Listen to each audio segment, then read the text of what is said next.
During a work Zoom on her laptop, my girlfriend forgot to mute her mic. I heard her whisper, "God, I hope he doesn't propose. How do you politely reject a man who pays your rent?" Her coworker said, "Just marry him, then divorce later." They laughed. I just closed my screen. This morning, she woke up to a disconnected card and 47 missed calls. Using a throwaway for obvious reasons. Some details changed to protect privacy. I never thought I'd be one of those guys. The ones who get used for financial stability while their partners secretly despise them.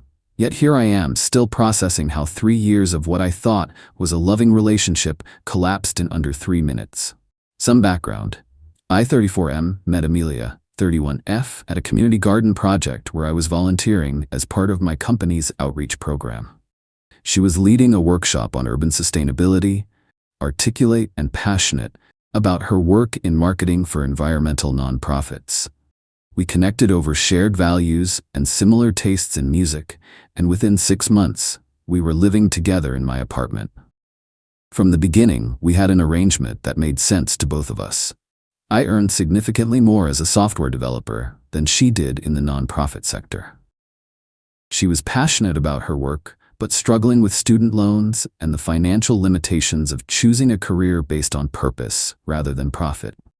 We agreed that I'd cover the housing costs and most of our living expenses, while she would contribute by handling groceries, her car payment, and building an emergency fund for us both. It seemed fair. She got to pursue work she found meaningful, and I got to support someone I loved without feeling taken advantage of. For nearly 3 years, this setup worked beautifully. Or so I thought. We traveled together, hosted dinner parties for friends, and even started talking about long-term plans. I'd been saving for a ring, thinking about proposing on our upcoming trip to Barcelona.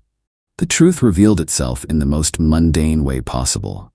Last Wednesday, I was working from home in our second bedroom that serves as my office. Amelia was in the living room on a Zoom call with her marketing team. I had my noise-canceling headphones on, deep into coding, when I realized I needed to ask her something about dinner plans with my parents that weekend. I took off my headphones and was about to call out to her when I heard her voice, unusually hushed despite being alone in the room. Her team must have been taking a break or waiting for someone to join, because she was having what sounded like a side conversation with her coworker Jenna. "So he mentioned Barcelona might be extra special this time. God, I hope he doesn't propose. How do you politely reject a man who pays your rent?" Amelia's voice was casual, almost amused. I froze in the hallway, just out of sight of the living room. Jenna laughed. "That's awkward. Just marry him, then divorce later? You'd get half his stuff." They both laughed, and Amelia continued. "I know, right? But seriously, I'm not ready to lock myself down yet, especially not to Charles. He's sweet, but so boring. Like the human equivalent of beige walls." "But those beige walls come with financial security," Jenna pointed out. "Exactly. That's the only reason I've stayed this long. My savings account has never looked better, and I've almost paid off my student loans. Another year max, and I'll have enough cushion to move on. I just need to buy time without a ring on my finger." "Does he have any idea?" "None. He's completely clueless. Last week he was talking about maybe starting a family in the next few years, and I just nodded and smiled while mentally calculating how much more I need to save before I can get my own place. The trick is to give just enough affection to keep him happy without promising anything concrete."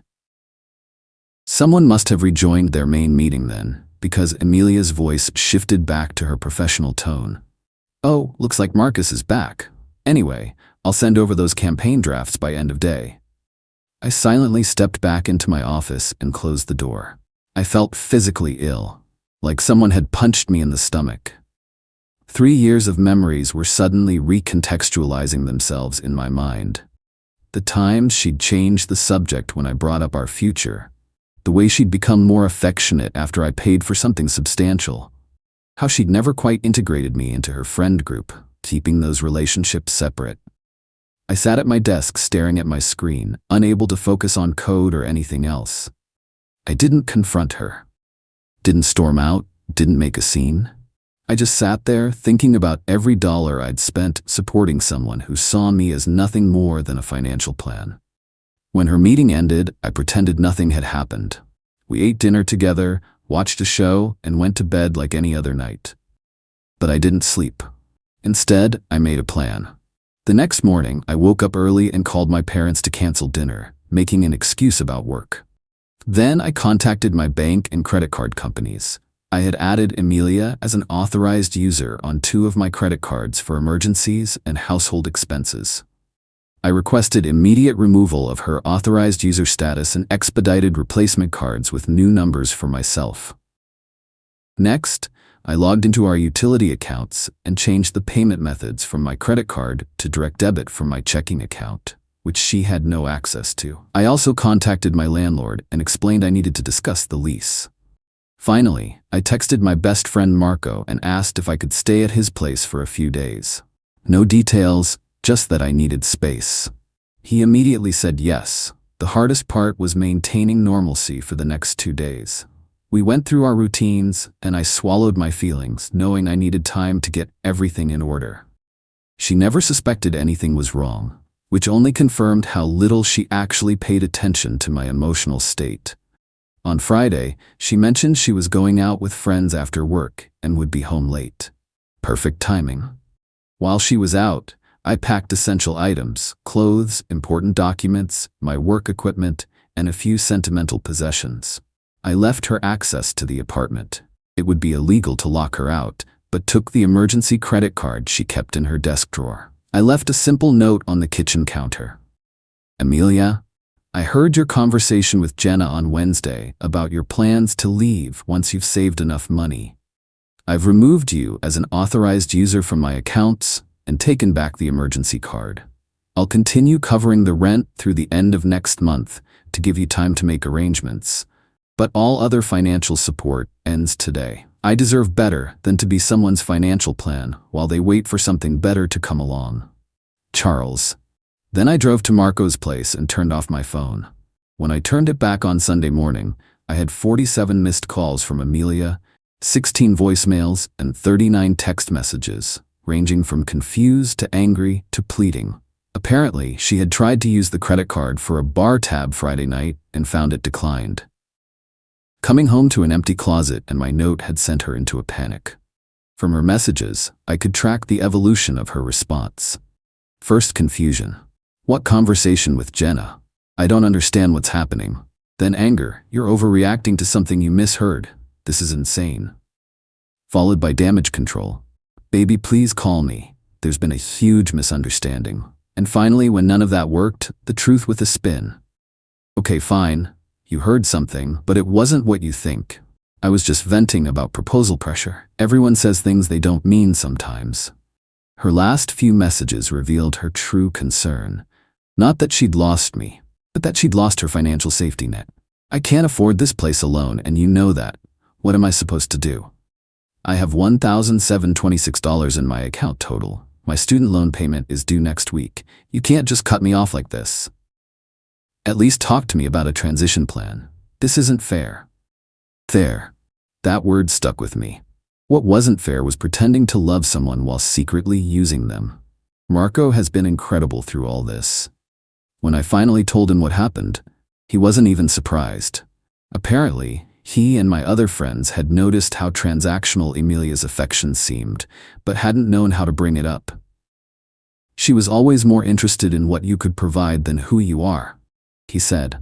The most revealing part came yesterday when I finally answered a call. Not from Emilia, but from her coworker Jenna. She was horrified about what had happened. I need you to know I never thought she was serious, Jenna said.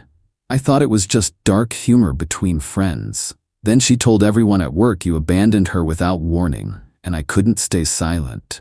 This isn't the first time she's done this. According to Jenna, Emilia had lived with 2 other boyfriends under similar arrangements before me. Each relationship followed the same pattern. Find a financially stable partner, create an arrangement where they covered major expenses, save aggressively, then move on when she had enough cushion. One of those exes apparently worked at the same company briefly, which is how Jenna knew the details. She has a spreadsheet, Jenna told me, with projections of how much she needs to save before she can graduate from the relationship. Your name is literally in a cell next to a dollar amount. That conversation finally helped me feel validated rather than naive. This wasn't about me being boring or beige. It was about Amelia having a calculated approach to relationships that had nothing to do with genuine connection. It's been 10 days now. I've moved back into the apartment after Amelia found a friend's place to crash at. I've given her until the end of next month to remove her things, as promised. She's tried multiple approaches to get me to reconsider. Apologizing, gaslighting, guilt-tripping, even showing up with lingerie under her coat one night. I didn't let her in. The financial aftermath has been eye-opening. Looking at my accounts, I calculated that I've spent approximately $64,000 supporting Amelia over 3 years. Rent, utilities, vacations, meals out, gifts, all while she was squirreling away her income and planning her exit. Her claims of only having $1,726 turned out to be another manipulation. After one particularly angry call where I refused to reinstate her as an authorized user, she inadvertently revealed she has a separate savings account I never knew about with over $27,000 in it. Some friends have suggested I should feel stupid for being used this way, but I don't. I entered the relationship with genuine intentions and lived according to my values. The fact that someone took advantage of that doesn't make me naive. It makes her calculating. I've already donated the engagement ring to a charity auction. Somehow, watching something that represented my manipulated future being transformed into funds for a good cause healing. As for the 47 missed calls that started this saga, they've now grown to over 100, but they're increasingly from unfamiliar numbers as Amelia apparently borrows friends' phones when she realizes I've blocked her. I've stopped answering unknown calls altogether. The strangest part of all this is how much lighter I feel despite the heartbreak. There's a peculiar relief in having your worst suspicions confirmed. No more second-guessing or wondering if you're imagining problems. I don't regret supporting someone I loved. I do regret that it wasn't real on her end. But at least I found out before a proposal, before marriage, before kids, before I became legally entangled with someone who saw me as nothing more than a financial stepping stone. If there's a lesson here, maybe it's about paying attention to the small inconsistencies in how someone treats you versus how they talk about the future.